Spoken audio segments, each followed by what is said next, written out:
Hello and welcome to the Giving Voice to Depression podcast. I'm Terry, the creator and co-host of this podcast. I've lived with depression most of my life, and I know how easy it can be to feel all alone in the experience. I'm not alone, and you aren't either. And I'm Dr. Anita Sanz, a licensed clinical psychologist with a number of my own diagnoses, all of which bring a certain amount of anxiety and depression along with them. There is great power in shared experiences. We share our own as we engage in intimate and candid conversations with our weekly guests, exploring different perspectives on and experiences with depression. We keep it real because depression is real.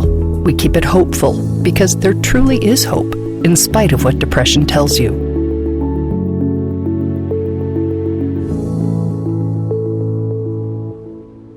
Hi, Terry. Hello, Anita.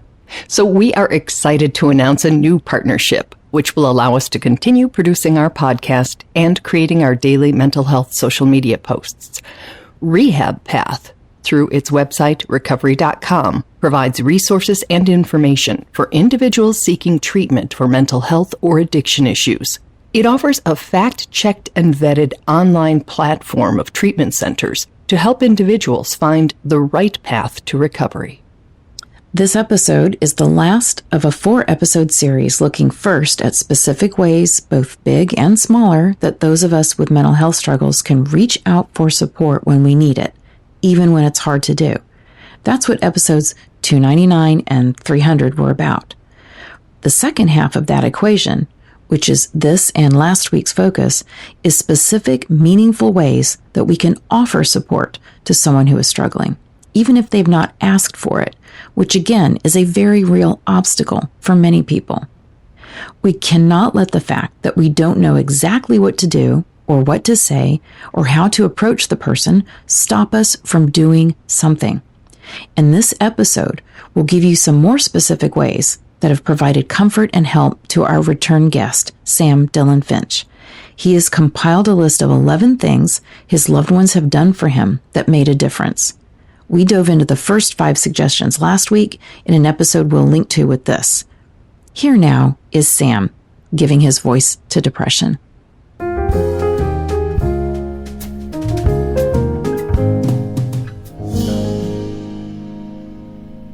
We resume our discussion with the 6th helpful and respectful way people have supported Sam when he needed it.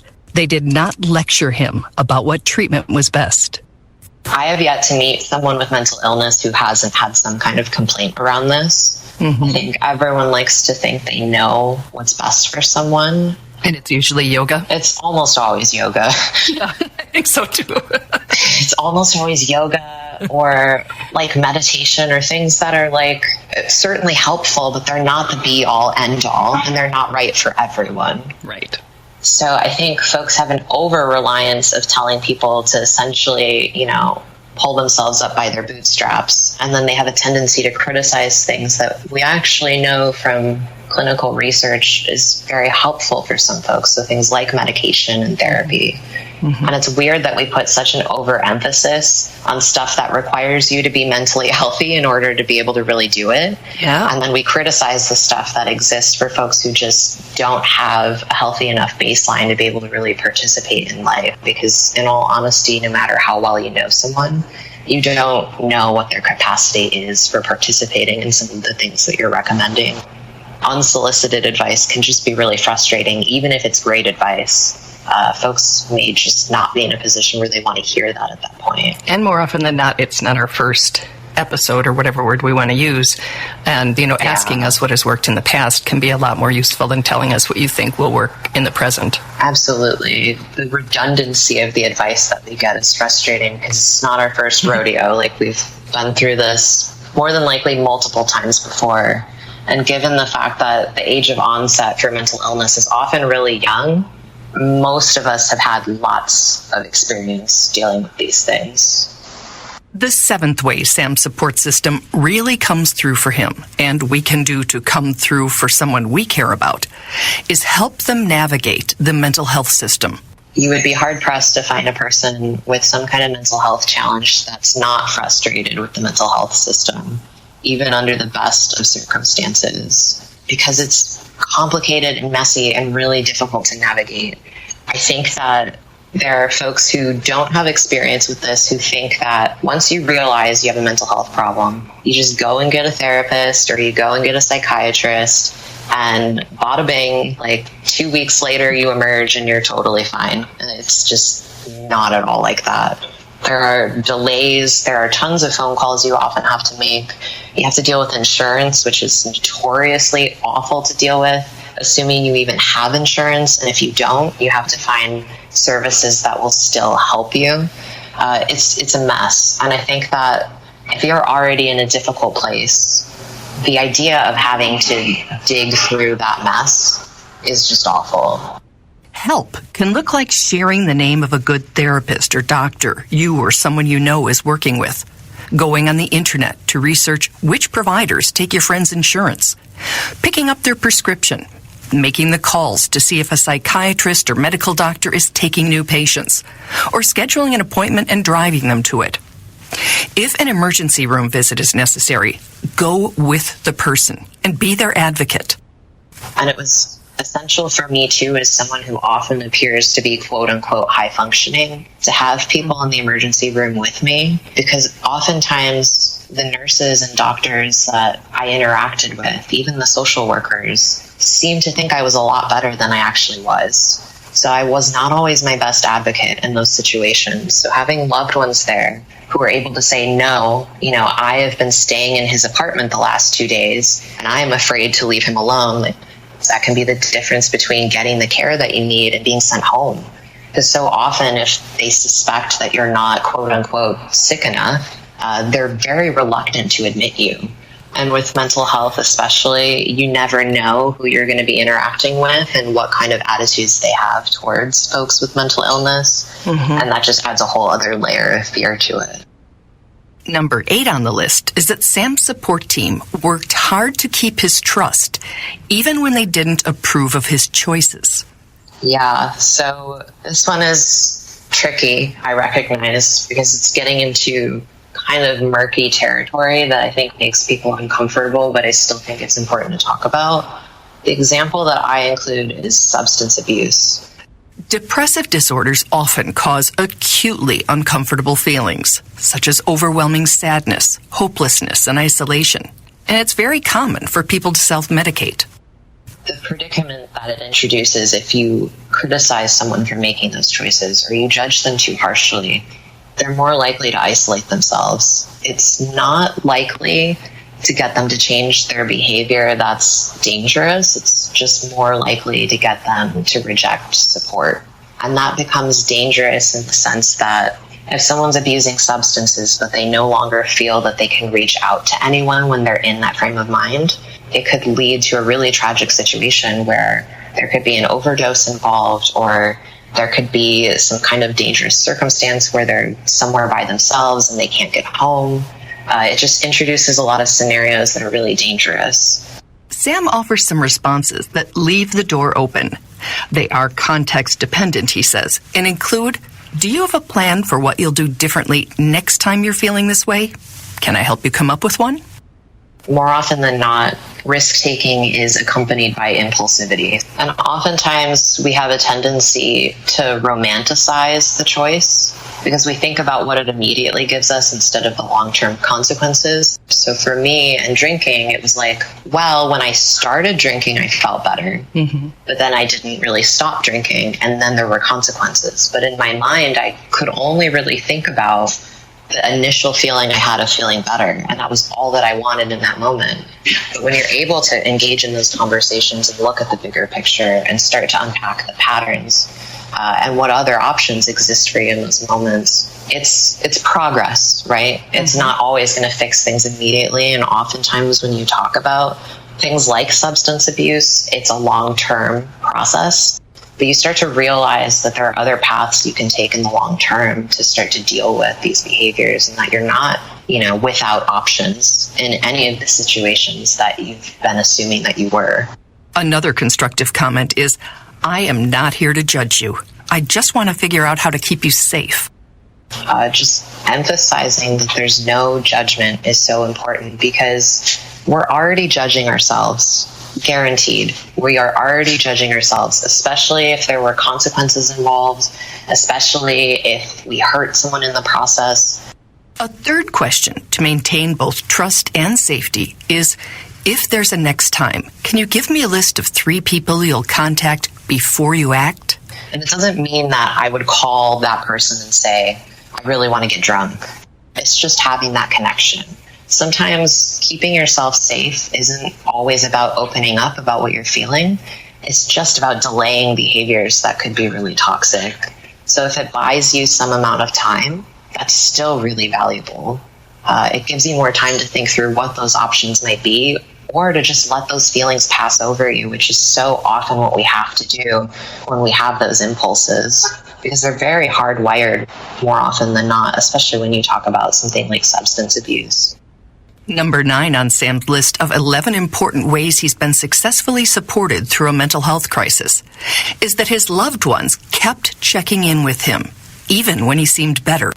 I think in general, appearances can be deceiving. I know for myself, when I start to feel like I'm putting too much of a burden on someone, I might not be so forthcoming about when I start to get depressed again, because I might feel that I have exhausted my resources. And so I'm less likely to share, it's happening again. Or I might just feel ashamed. I think a lot of people, when they do start to feel better and then things get worse again, it can feel like a personal failure. It can feel like, I thought I had it figured out and now I'm doing worse again.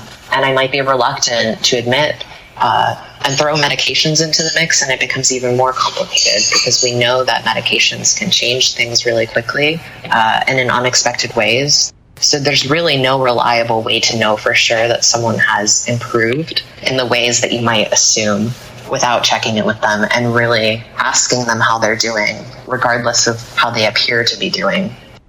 There is also the heartbreaking fact that a sudden feeling of calm or even happiness can be a sign a person has made a plan to end their suffering. Sam addresses that more in his article, to which we will link. Number 10 on his list makes the distinction between a support person needing to take a break and doing what feels like abandonment to the friend in need.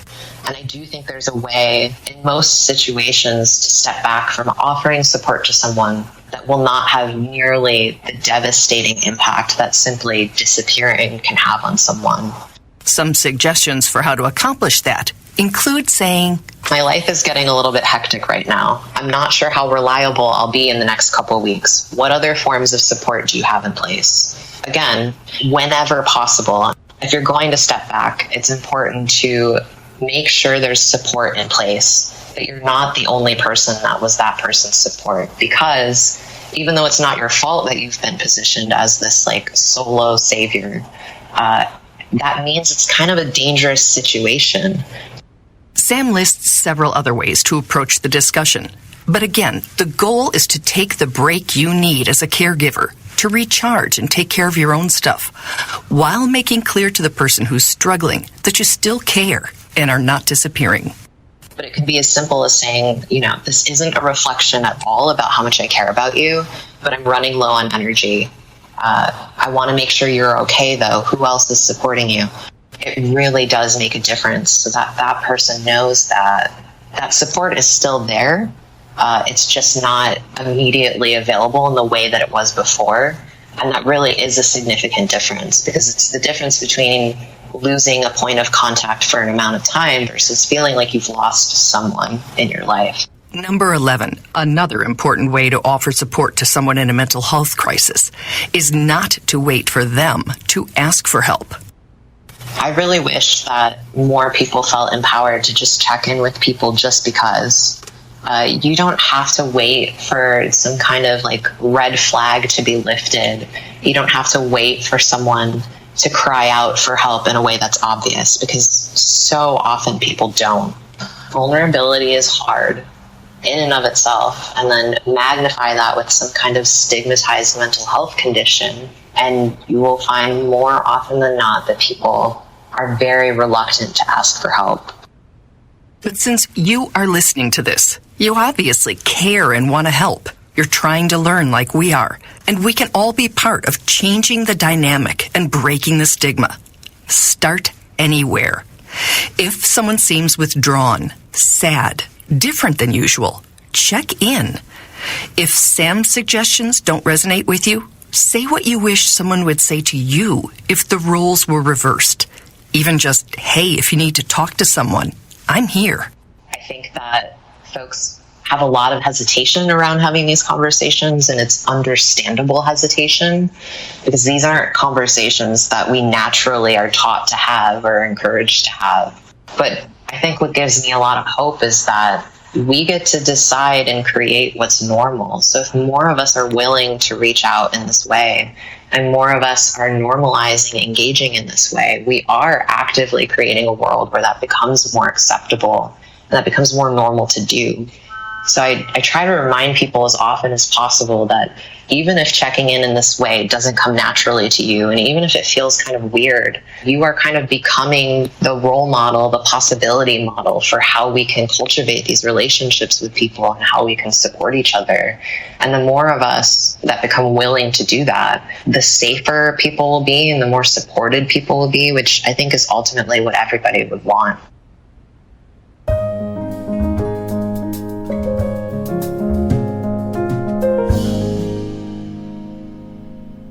So Terry, there's just nothing I don't love about what Sam says about all of this. The things that stand out to me, just even thinking about the previous 3 episodes plus this one, is that importance of checking in and doing it before someone asks. Definitely respond when they do ask. But then also this other piece that Sam mentioned this time, which is after you think they're better. Yes. Not making the assumption that since they're no longer asking for help or support, or at least in some ways they seem like they were doing better than when you were concerned, you don't want to just drop the ball there. You just want to kind of continue it through and normalize, telling somebody, you seem like you're doing better on the outside. I just want to check and see how things are on the inside for you. Mm-hmm. The metaphor that's coming to mind as you say that is like after a funeral, right? Everybody walks away as if somehow that service is the end of anything for that person. Mm-hmm. And it's actually the beginning, because now the casserole stop and the people calling stops and, they're alone. So it's the same thing, that after something dark and bad and scary and, all the losses that come, we're all of a sudden supposed to just bounce back and be cool. And, it's like, no, we still need to know you still care. Mm-hmm. Right. And, this happens, of course, when people are, like you said, kind of recovering after the funeral and trying to get on, with their life that's been completely changed. And they just notice everyone else is kind of going about life as usual. And I think that is so easy to happen. I mean, life is so busy and demanding of all of us. So I guess I wouldn't trust myself to remember, hey, you need to keep checking in with this person.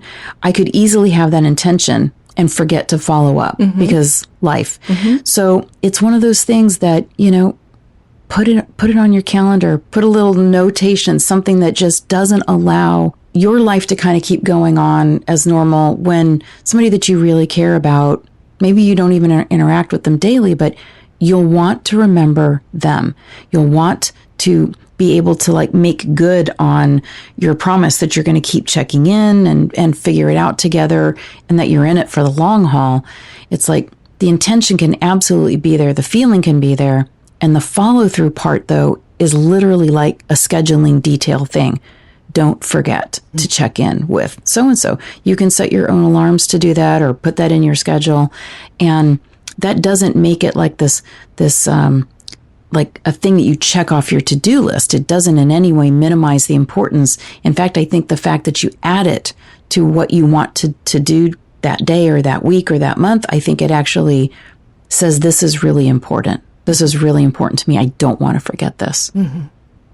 2 other things I want to sort of call out from this episode. One is that Sam said the idea in terms of a helping thing you can offer is to help them navigate the mental health care system. And it is hard. And, oh, yes. And, just the idea of someone saying, I will help you find a blank, whether it's a treatment facility, whether it's a therapist if you don't already have one, or I will make that call with or for you and make an appointment and drive you there. Those things can really definitely be the difference between you getting that kind of care and you not getting it. So that is something I definitely wanted to call out. Sorry for the page turn there. And the other was the comment, I'm not here to judge you. I just want to figure out how to keep you safe.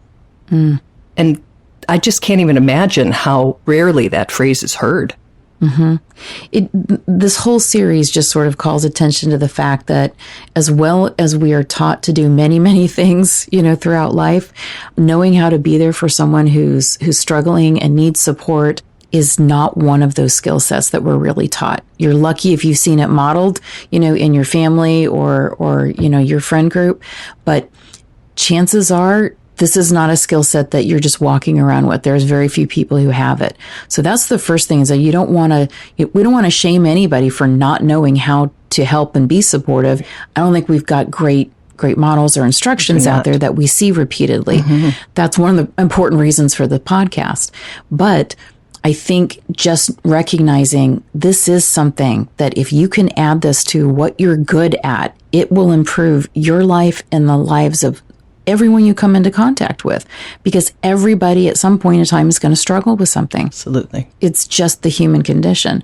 So for us to really learn how to observe and know and approach and be there in really supportive ways when people are struggling just makes everything better, makes the world a better place. You're going to feel less incompetent or anxious or scared about how to do that. And the person on the receiving end is going to be so grateful and so happy that you did know this language. You did know the things to say. You knew the things not to say. It's so important. Perfect way to wrap this series up. So I want to thank you, and thanks again and again to Sam Dylan Finch for his advocacy and for sharing his gift for explaining things in very clear and practical ways. Thank you so much, Sam. We truly hope that our podcast brings a little more understanding, helps you better articulate and reflect on your own experience with depression, or better understand how to support someone else who is struggling. If this episode has been of comfort or value to you, know that there are hundreds of others like it in our archive, which you can easily find at our website, givingvoicetodepression.com. And remember, if you're struggling, speak up, even if it's hard. If someone else is struggling, take the time to listen.